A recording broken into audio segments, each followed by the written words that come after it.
Rowing the Bus by Paul Logan. There is a well-known saying that goes something like this: all that is necessary in order for evil to triumph is for good people to do nothing. Even young people are forced to face cruel behavior and to decide how they will respond to it. In this essay, Paul Logan looks back at a period of schoolyard cruelty in which he was both a victim and a participant. With unflinching honesty, he describes his behavior then and how it helped to shape the person he has become.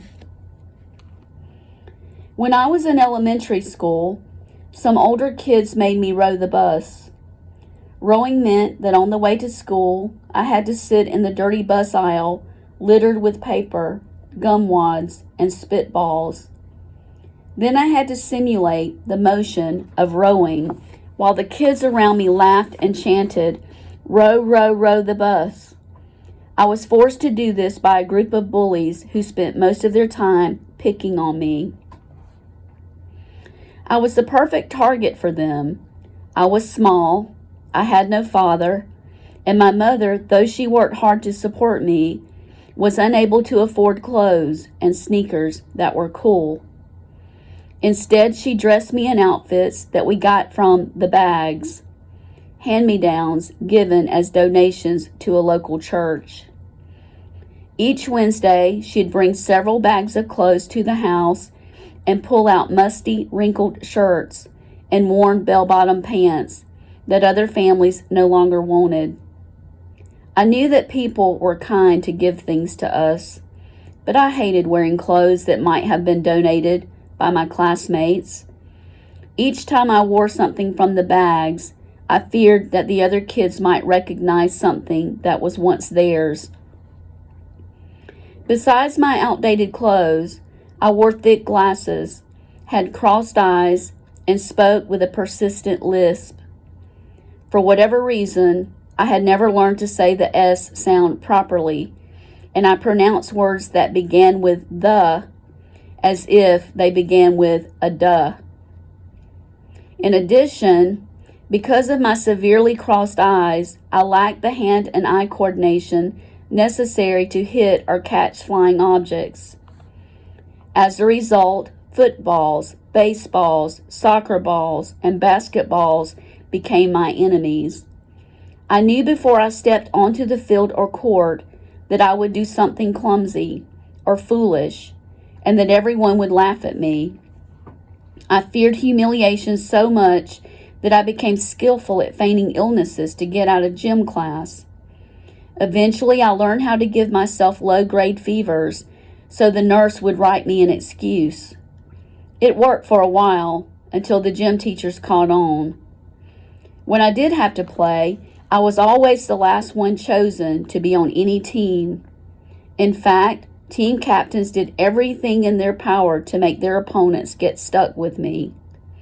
When the unlucky team captain was forced to call my name, I would trudge over to the team, knowing that no one there liked or wanted me.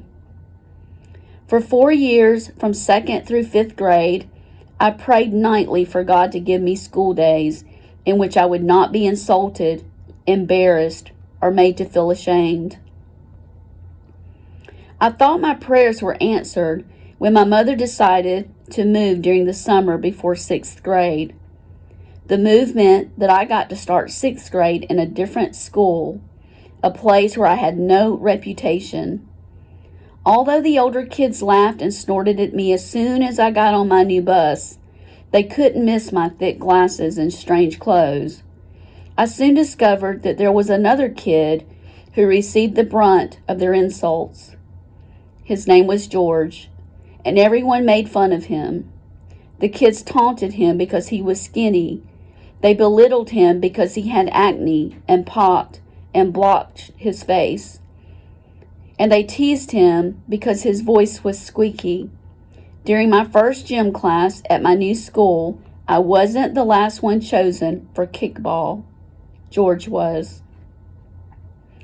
George tried hard to be friends with me, coming up to me in the cafeteria on the very first day of school, "Hi, my name's George. Can I sit with you?" he asked with a peculiar squeakiness that made each word high-pitched and raspy. As I nodded for him to sit down, I noticed an uncomfortable silence in the cafeteria as many of the students who had mocked George's clumsy gait during gym class began watching the two of us and whispering among themselves. By letting him sit with me, I had violated an unspoken law of school, a sinister code of childhood that demands there must always be someone to pick on. I began to realize two things. If I befriended George, I would soon receive the same treatment that I had gotten at my old school. If I stayed away from him, I might actually have a chance to escape being at the bottom. Within days, the kids started taunting us whenever we were together. "Who's your new little buddy, Georgie?" In the hallways, groups of students began mumbling about me just loud enough for me to hear. "Look, it's George's ugly boyfriend." On the bus rides to and from school, wads of paper and wet chewing gum were tossed at me by the bigger, older kids in the back of the bus. It became clear that my friendship with George was going to cause me several more years of misery at my new school. I decided to stop being friends with George. In class and at lunch, I spent less and less time with him. Sometimes I told him I was too busy to talk. Other times I acted distracted and gave one-word responses to whatever he said. Our classmates, sensing that they had created a rift between George and me, intensified their attacks on him. Each day, George grew more desperate as he realized that the one person who could prevent him from being completely isolated was closing him off. I knew that I shouldn't avoid him, that he was feeling the same way I felt for so long, but I was so afraid that my life would become the hell it had been in my old school that I continued to ignore him. Then at recess one day, the meanest kid in the school, Chris, decided he had had enough of George. He vowed that he was going to beat up George and anyone else who claimed to be his friend. A mob of kids formed and came after me. Chris led the way and cornered me near our school's swing sets. He grabbed me by my shirt and raised his fist over my head. A huge gathering of kids surrounded us, urging him to beat me up, chanting, "Go, Chris, go." "You're Georgie's new little boyfriend, aren't you?" he yelled. The hot blast of his breath carried droplets of spit into my face. In a complete betrayal of the only kid who was nice to me, I denied George's friendship. "No, I'm not George's friend. I don't like him. He's stupid," I blurted out. Several kids snickered and mumbled under their breath. Chris stared at me for a few seconds and then threw me to the ground. "Wimp, where's George?" he demanded, standing over me. Someone pointed to George sitting alone on top of the monkey bars about 30 yards from where we were. He was watching me. Chris and his followers sprinted over to George and yanked him off the bars to the ground. Although the mob quickly encircled them, I could still see the two of them at the center of the crowd, looking at each other. George seemed stoic, staring straight through Chris.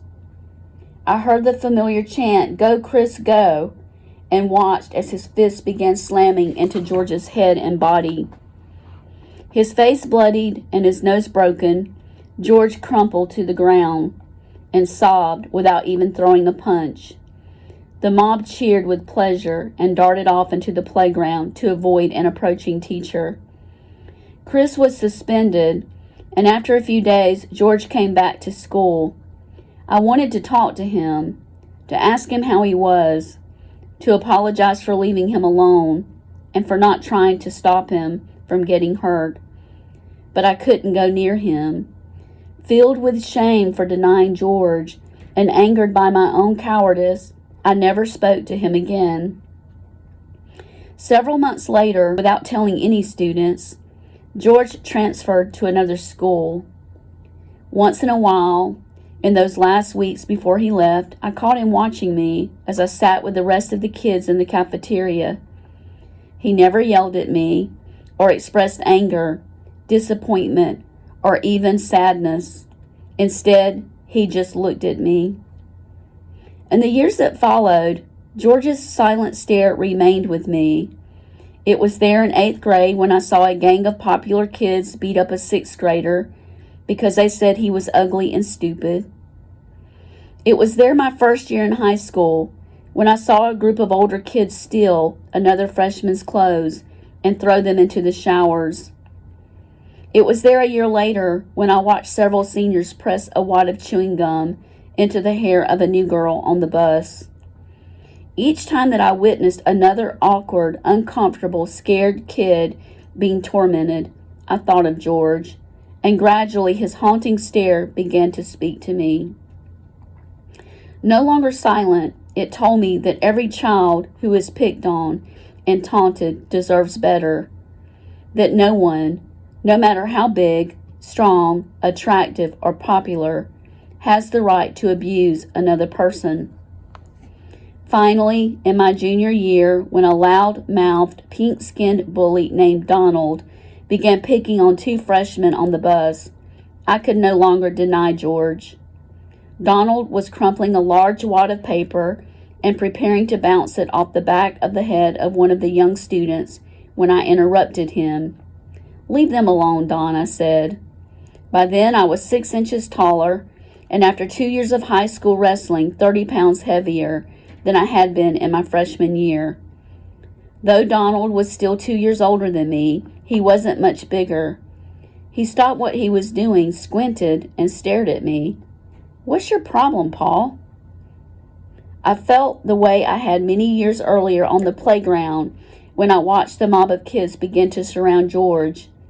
"Just leave them alone. They aren't bothering you," I responded quietly. "What's it to you?" he challenged. A glimpse of my own past, of rowing the bus, of being mocked for my clothes, my lisp, my glasses, and my absent father flashed in my mind. Just don't mess with them. That's all I am saying, Don. My fingertips were tingling. The bus was silent. He got up from his seat and leaned over me, and I rose from my seat to face him. For a minute, both of us just stood there, without a word, staring. "I'm just playing with them, Paul," he said, chuckling. "You don't have to go psycho on me or anything." Then he shook his head, slapped me firmly on the chest with the back of his hand, and sat down. But he never threw that wad of paper. For the rest of the year, whenever I was on the bus, Don and the other troublemakers were noticeably quiet.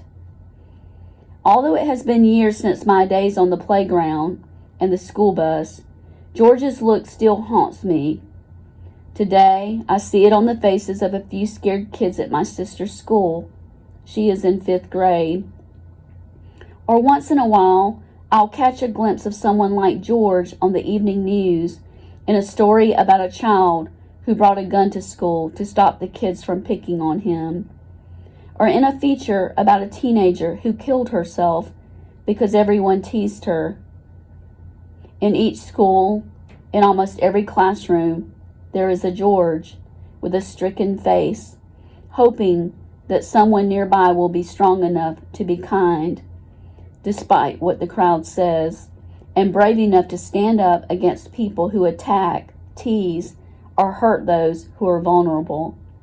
If asked about their behavior, I'm sure the bullies would say, "What's it to you? It's just a joke. It's nothing." But to George and me and everyone else who has been humiliated or laughed at or spat on, it is everything. No one should have to row the bus.